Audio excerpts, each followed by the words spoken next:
Welcome back to LittleLee and Rose. My name is Summer Noel. Today we're going to do a beautiful tooled leather tumbler. We've seen these about, they've become very, very popular. I've taught this a couple different times in my Facebook group, but this one I'm going to take it just an extra step further and do what I love in tooled leather is the turquoise and brown tooled leather. I think it just looks absolutely stunning. It's going to look amazing on this cup, and it's just going to take your tooled leather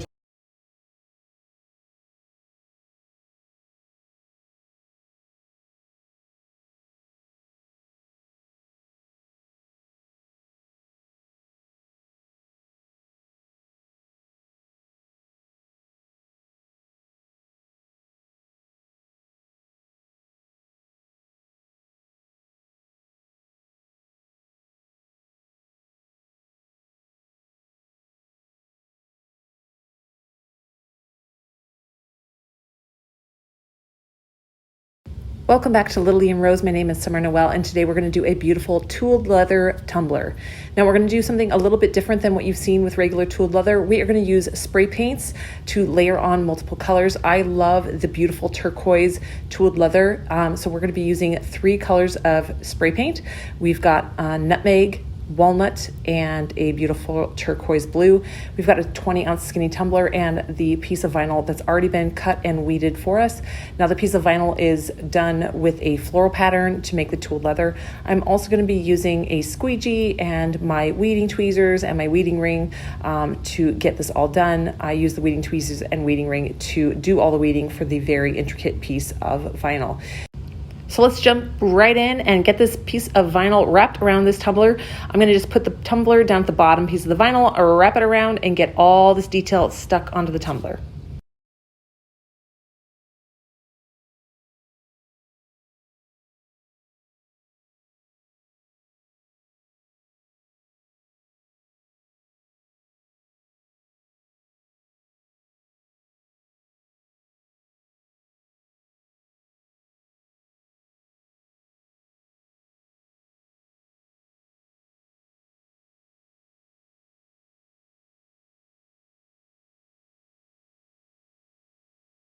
So now that you've got your vinyl wrapped all the way around your tumbler, you're going to just go in with your X-Acto knife and just slightly trim that away from the edge so it doesn't go all the way up to the end of the top of the tumbler. This way your epoxy will make a nice good seal around the lip.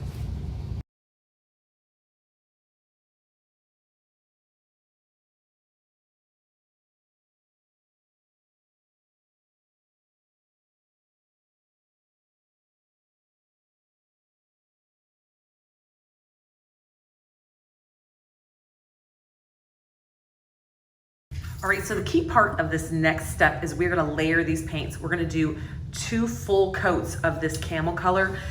We wanna make sure there's no streaks, no drips. We wanna do nice and slow and steady. So we're gonna do a very soft coat of this.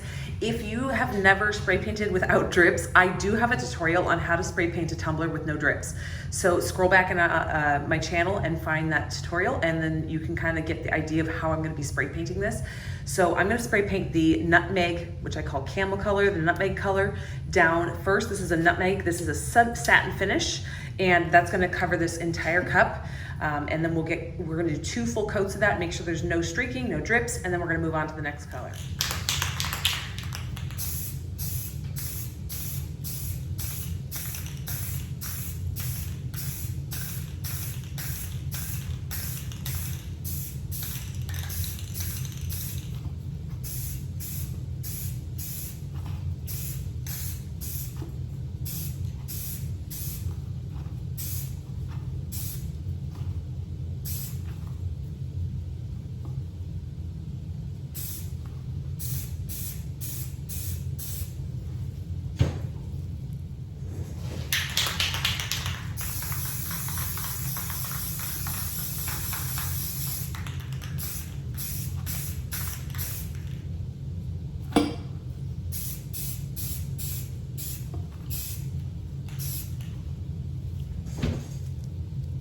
All right, so we've got the 2 full coats of turquoise over the top. Now we're gonna start adding our dark walnut. We're gonna do 2 coats of the dark walnut.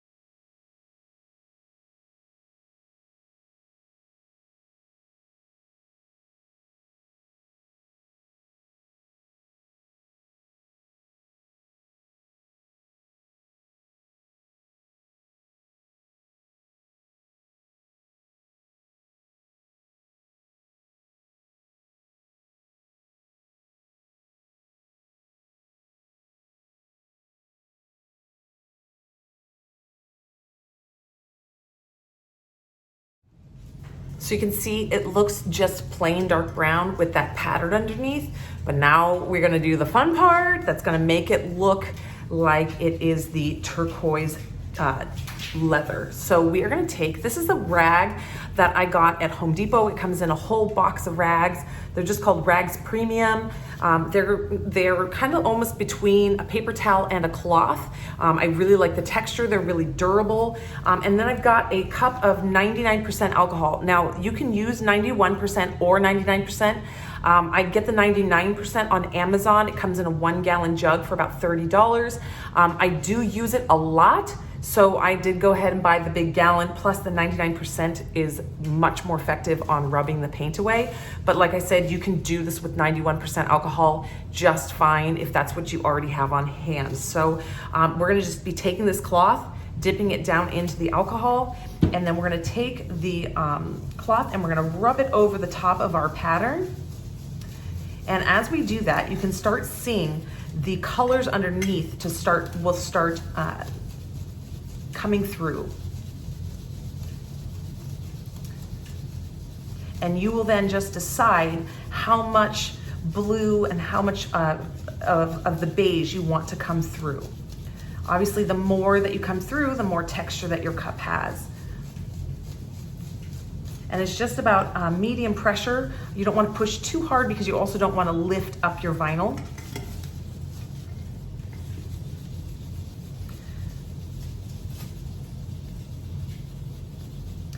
It's just consistent pressure and a circular motion. And like I said, you can rub a little bit more in certain areas and expose it all the way down to the beige, or leave it dark brown. I tend to like to go through all of the entire cup and get a little border around at least each little piece of vinyl so that it stands out. And then I go back through and kind of detail it back in and then start adding more of that dark brown. You can also, because it will start kind of getting a matte look to it, you just wipe that away. It will go back to shiny once we start epoxying it.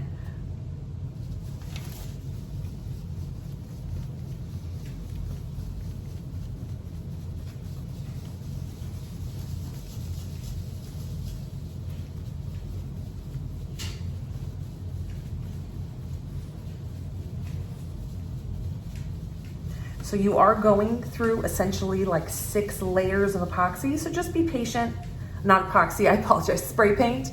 So just be patient, slow and steady.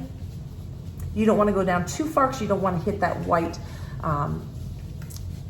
vinyl. If you want, you can also even start with a beige vinyl. I just like to try to teach most of these techniques with products that you probably already have on hand.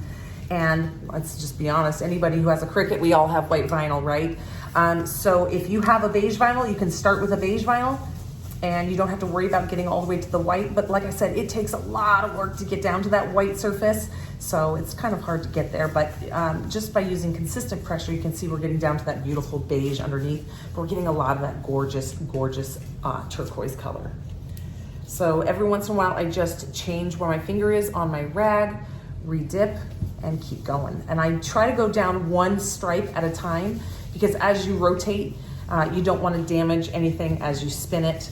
And this will leave the surface just slightly tacky until it completely dries, and you don't want the tacky part attaching or sticking to your table. So you want to make sure it's thoroughly dry before you start spinning the cup. Sorry, I'm shaking this table. This is a new table. I'm shaking the table and it was spinning my camera on you guys. So again, you can go in and do some more detailed work on the smaller spots and get some of that beige really coming out. And that just adds the depth to the cup.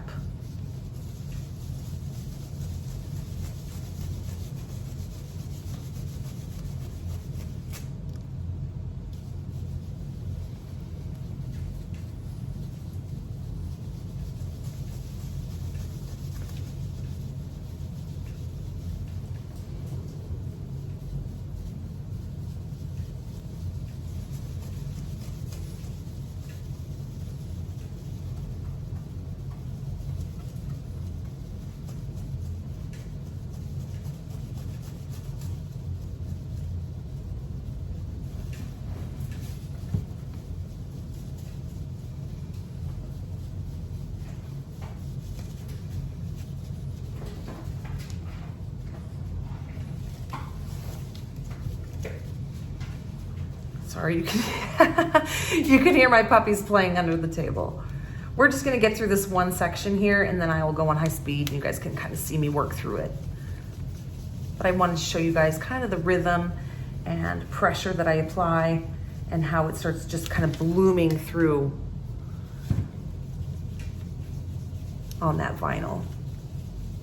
And again, you just want to be conscious that there's a lot of little details on this vinyl and we don't want to work to where we lift up any of the vinyl. We just want it just enough to start getting that gorgeous color coming through. But like I said, it's slightly tacky as it's still drying.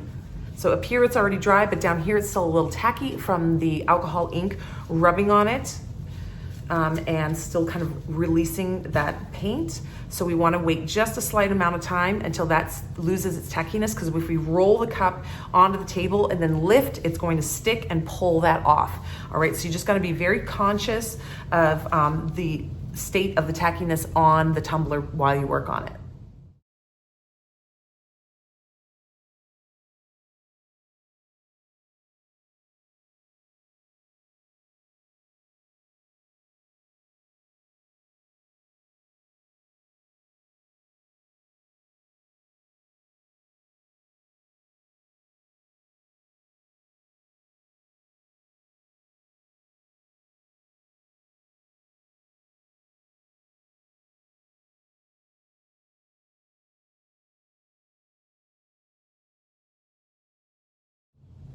So now what I've done, I've got my cloth just slightly damp with rubbing alcohol, and we're just gonna do a couple swoops over the top, and any of that paint that kind of got smeared or anything, you're just gonna gently clean it off and bring that cup back to being shiny